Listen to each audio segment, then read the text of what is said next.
d'appel de Paris à lui interdire de prendre part au délibéré de la même façon qu'un procureur, en considérant que ça serait une atteinte à l'égalité et au contradictoire, puisque ça serait le moyen de donner une dernière fois la parole sans possibilité de réplique à la défense, eh bien, à l'attaque, je dirais.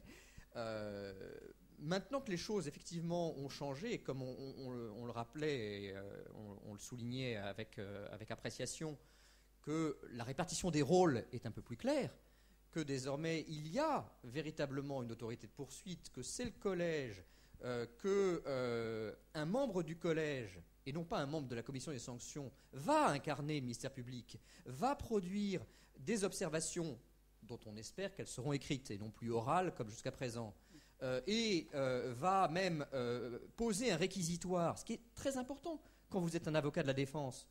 Jusqu'à présent, vous aviez la notification des griefs qui vous disait ce qu'on vous reprochait, vous aviez le renvoi au maximum encouru. Vous saviez que avant 2008, vous risquiez 1,5 million. Depuis 2008, mais depuis les faits qui se sont produits après 2008, qui, je pense, ne sont même pas encore passés devant les commissions des sanctions, on encourait 10 millions. Et depuis un mois, c'est 100 millions. Mais ça vous fait une belle jambe, si vous voulez, c'est un maximum encouru. Jusqu'à présent, on n'avait pas, autrement qu'au détour des conclusions du rapporteur, et encore, ce n'était pas une pratique harmonisée, donc il ne le faisait pas toujours. Le rapporteur lui-même donnait son opinion sur la sanction qui lui apparaîtrait légitime. Mais comme ce n'est pas un réquisitoire, si vous voulez, vous ne vous battez pas contre cela, à la limite. Ou alors, si... oui, il m'est déjà arrivé d'avoir notamment une conclusion d'un rapporteur particulièrement clémente. Évidemment, mon client m'a interdit de dire quoi que ce soit sur le quantum de la sanction. Malheureusement, ça n'est pas un réquisitoire et la commission des sanctions n'est absolument pas liée par les conclusions du rapport. Et donc, mon client a eu la douloureuse surprise de se réveiller avec une sanction qui n'avait rien à voir avec ce que proposait, entre guillemets, le rapporteur. Désormais, si on a effectivement par écrit un réquisitoire auquel on va pouvoir répondre, c'est à mon sens un progrès. Alors, ceci étant, la loi en dit peut-être trop et trop peu. Le trop peu, tu l'as mentionné. Ce représentant du collège peut présenter des observations au soutien des griefs et proposer une sanction. Mais contrairement à ce qui avait été envisagé, la loi ne dit pas peut présenter des observations écrites. Ensuite, elle ne dit pas que ces observations devront être transmises à toutes les parties prenantes préalablement à la Espérez séance. Que le décret le précise. Non, mais le décret... Je vois Marielle Cohen-Branche hocher la tête. Tu peux toujours espérer... C'est le sens de l'histoire, tout de même. Mais le décret n'a pas vocation à préciser ce point. Donc, ça sera à la pratique. Le respect du contradictoire imposerait que ces observations soient échangées préalablement. Bon, donc nous sommes rassurés.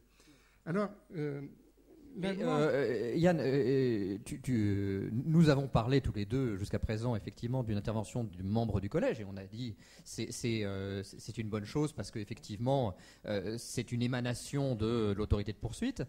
Mais est-ce forcément un membre du collège qui représentera le collège à l'audience ?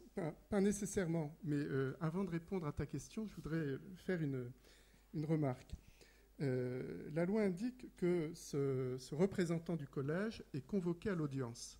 Le mot audience est un mot qui ne figure pas d'habitude dans le code monétaire et financier en ce qui concerne l'AMF. On parle de séance. Pourquoi est-ce que le mot audience apparaît dans la loi ? Tout simplement parce que cette disposition est le fruit des travaux parlementaires et qu'on n'a pas suffisamment, sans doute, réfléchi à la portée de ce mot. qu'est-ce que c'est que l'audience ? Eh bien, on peut craindre que l'audience, ce soit à la fois la séance et le délibéré. Alors maintenant, je lis la loi.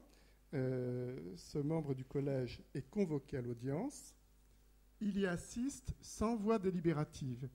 Cette proposition signifie bien qu'il sera présent au moment du délibéré. Autrement, pourquoi